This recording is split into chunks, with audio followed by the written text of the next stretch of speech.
everyone, I'm Rita Kakati-Shah, your host for The Uma Show.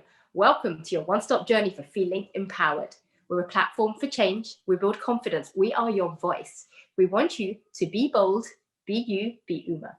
Today, we're exploring women in construction, and I'm so excited to be joined by our goddess of go-getting, Rupila Sethi, who is joining us from New York City, and she is a founding principal of Aerial Design and Build. Welcome, Rupila. Thank you for joining us today. Thank you for having me over, Rita. This is such a pleasure and an honor. Of course. So talk to us about your background and how you grew up. So I grew up in India, in Nagpur, that's in Maharashtra, and I studied architecture from the Regional Engineering College over there. And then I came to the United States in 2000 to do my master's in lighting design. So yeah. That's wonderful. And from an education perspective and coming from an Indian background, that's a topic that is generally plays quite a strong role in South Asian families. Now, you actually studied architecture in India, and then you also studied at the Parsons School of Design in New York. Could you tell us about your education and how that influenced your career choices? Yeah, so my career choice, I think, was influenced basically by my mother. My mother loves to decorate our house really well and entertain. So I think I always knew I wanted to go into a creative field influenced by her while growing up. And architecture to me seemed like a good blend of engineering and design. So it was just a natural choice for me.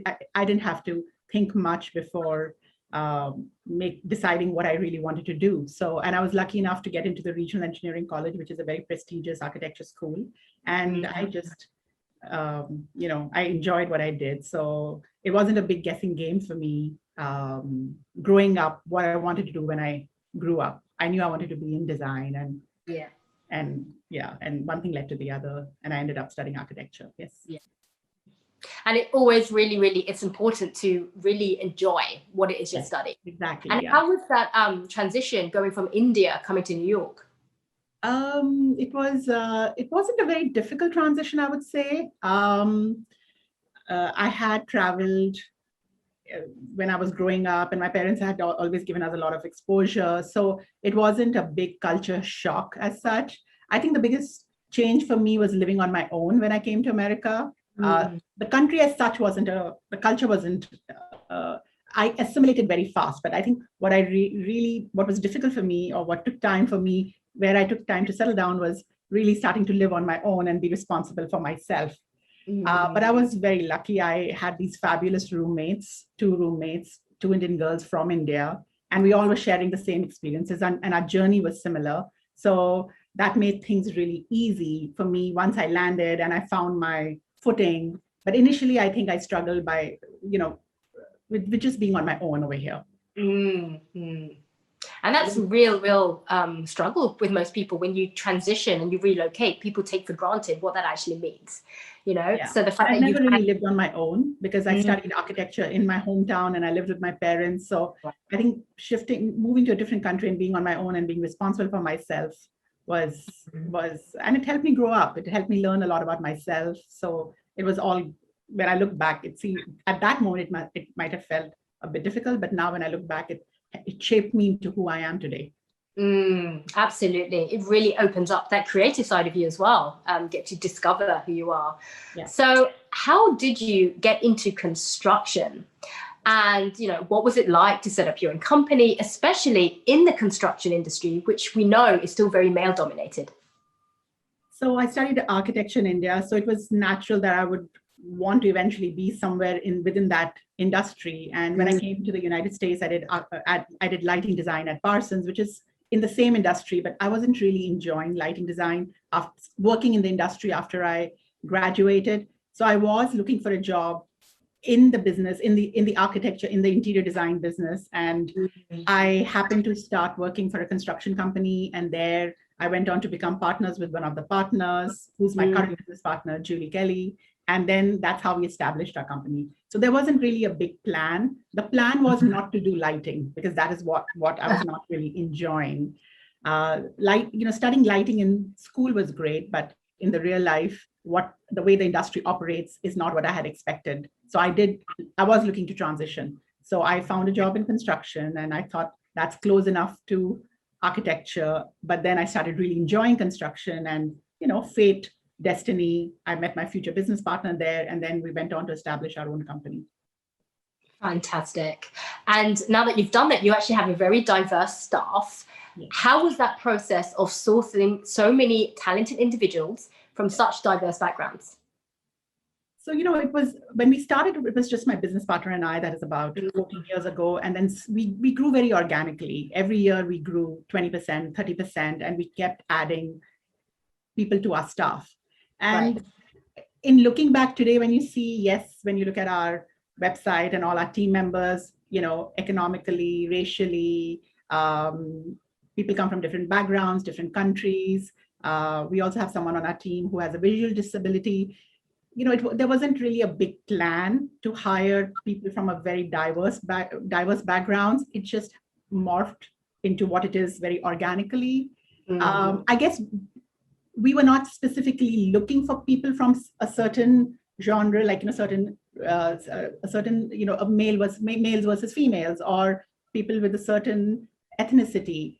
So I guess because we were not looking and we were not planning, it organically just became what it is today. And now, because racial diversity is such a big topic now, I mean, it has always been very important, but more so in the recent times, when you look back and you reflect and you see such a diverse group of team members, it feels great. But like I said, there wasn't a big plan. It just grew organically, and it is what it is today. And we're very proud of it. Absolutely. And so you should be.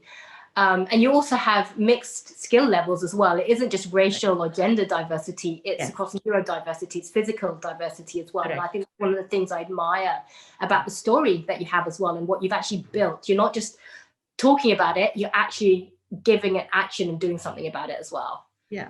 So. Yeah, I think when you're not consciously doing it, it organically just happens, because if that's what you truly believe in, that's what the universe throws at you, and that's what it becomes. But yes, now that we talk so much about it, we are aware of the diversity we have in our company, and it makes us feel proud, and that's what a lot of clients also get attracted to us. We just recently got hired because we are a women-owned company, and this client was really excited to work with a Southeast Asian woman, and she just awarded the project to us yesterday, saying that, I was looking to work with a woman, and you're Southeast Asian, that's even more exciting. And I was like, okay, so. I love how you say that it's often when you don't try, you achieve. Yes, because in this day and age, so many people are trying to follow diversity quotas, and they actually don't by checking too many boxes. But with you, because you genuinely believe in it, you've ended up following that path out of just naturally being in that space, through your natural who you are, through the personas of your teammates as well. So I love the way that you shared that. So you've worked on some high profile projects as well. Most recently, you worked on the design for Sona, the new restaurant that Priyanka Chopra Jonas has recently opened. Talk to us a bit about that project. Yeah, it's been a very exciting project, and close to home, because it's an Indian restaurant, and Priyanka Chopra and some other very prominent Indians are associated with it. So it was very exciting for us to know that once we actually got on the project, that's when we realized Priyanka was one of the investors. So it was even more exciting. This project had a lot of ups and downs. We started construction in 2019, December. And as we were really getting into it, COVID hit and everything shut down. So for a period of good 5 months, there was no activity. And then the construction picked up again in July. And, we finished it in last November, but they couldn't open because of the restrictions New York City had on restaurants. So it has had its ups and downs, and now that it's finally open, it looks great. It has been an exciting PR opportunity. We haven't had a chance to meet Priyanka, and I hope we do one day. But she knows that this project was done by a women-owned company, and one of the founders is Indian. So we've heard that was something that made her really happy and proud, and so are we. But it's a beautiful restaurant, and they've put their heart and soul into it, and I'm so happy to see it finally open after all these ups and downs it had because of the recent events. So yeah, and I'm sure they're going to be very successful. Absolutely, and great achievement for you and the whole of your team there. Did you ever have to overcome barriers by virtue of being a woman? To be honest, we are in such a dynamic city like New York.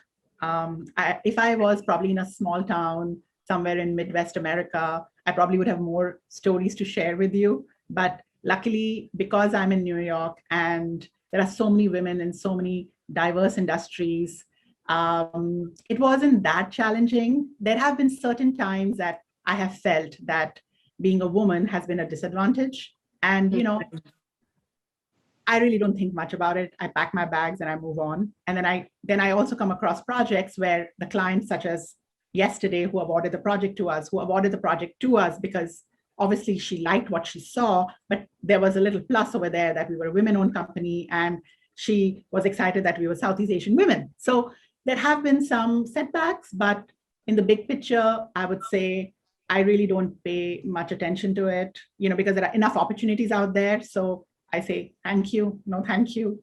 And we move on and we go on to the next project. Sometimes I've been in situations where I have felt like, because I'm a woman, I, at that very moment, have had a confrontational situation and I have had to deal with it. Yeah. One example I can give you is when I was very early in my career and we had just started our company, I was on a job site and we had hired a subcontractor, a male subcontractor. And he was very jealous of the fact that we had contracted the project and we were doing the management part of the project and he was doing the physical work. So one day in front of the client, he started blowing steam and talking big and saying, if I wasn't here, I could do this on my own. And, at that moment, and I was very young, I just started, I had to muster all my energy and tell him, pack your bags and walk out and I'll show you who the boss is. So there have been times where I've had to really, I have felt at a disadvantage when I've been a woman, more on the subcontractor end, on the worker end, rather than on the client end, and have had to say, really raise my voice or appear strong. I mean, I am strong, but sometimes in moments like that, you feel a little vulnerable. So I have had to really, strengthen up and say, get out, walk out, and I changed the locks and I said, if I see you ever again in this area, you'll be in such trouble. So, sometimes you without even realizing, you have to act big, act stronger than you maybe actually are, and to really hold your ground. And there have been some situations like that, but I think a woman or a man, people find themselves in such situations all the time. So in this industry, I would say there have been sometimes being a woman has been an advantage and sometimes it's been a disadvantage. Right. You move on, you keep looking forward. I love the way you actually express that, because a lot of people think of it, well, if you're a woman, you're getting somebody saying this by virtue of your gender, rather than actually it's from your perspective to absorb that, think, okay, well, what is the messaging they're trying to get across? Yes. And try to react in that way to get back into the terms of what they understand. So, okay, is it profits? Is it margins? Is it timelines? Whatever it is. And you think of a different way of communicating back so that that's no longer something that is a barrier, but actually takes you forward and progresses the conversation so that gender does not even exist as that step. So thank you for sharing that. And obviously, I can imagine you've been through several challenges, not just in the construction industry, but I guess through life as well. Could you share with us some skill sets, some nuggets of wisdom, perhaps, of how you would advise others to overcome these? I would say, hard work. Hard work is number one. Believe in your dream, follow your dreams. And especially to young women who are just entering the industry or any industry for that matter. The one thing I would say is build a very strong network of women around you, because, we take for granted the relationships that we have around us and mentorship. I would say in my life, I have benefited most from the female mentors I have looked up to and I have bonded with over the years and shared my experiences, any issues, problems, and taken advice from them. So besides, hard work and living your dream, all of that obviously is important. But the big takeaway I would say in my past experiences have been really building a strong network of women and men also, but just like, looking up to your mentors, reaching out to them. And hopefully in the future, when you are in a position and you can return that favor, mentoring other young women in the business, or even not, just women who are looking to start their careers, is what I would advise. What do you do to relax? I like to spend time with my children, my family, my husband, cook, travel, just, I love the way you kind of describe that, because in so many ways, often the things that you don't think about that you love to do the most, that you have to schedule in sometimes to do that. So, on my professional front, work is so busy and it takes up a lot of my time that I just, sometimes the things that I look forward to are just the very basic, the very mundane, right. Just entertaining, traveling, listening to good music, cooking, being there with my kids, my husband. That gives me most joy. I remember when I was a new mother for the first time, I would look forward to having a hot cup of tea, the word hot being the word. Right? It's the little things that count, absolutely. Yeah, this weekend, both my boys were napping at the same time. They're grown up, they're teenagers, but they don't nap in the afternoons. But we'd had a very hectic morning. And I was just telling my husband, just these 2 hours that they're napping reminds me of the time when they were young and we were constantly running circles around them. And we would get that 1 hour, those 2 hour precious hours in the afternoon. So yes, just like the very simple, mundane pleasures of life. Absolutely. It's always the simple things that count. Yeah. Well, thank you so much, Rupila, for sharing your inspiring story with us today. And thank you to our viewers for joining us on this empowerment journey. We want you all to embrace that inner goddess of go-getting. We want you to be bold, be you, be Uma.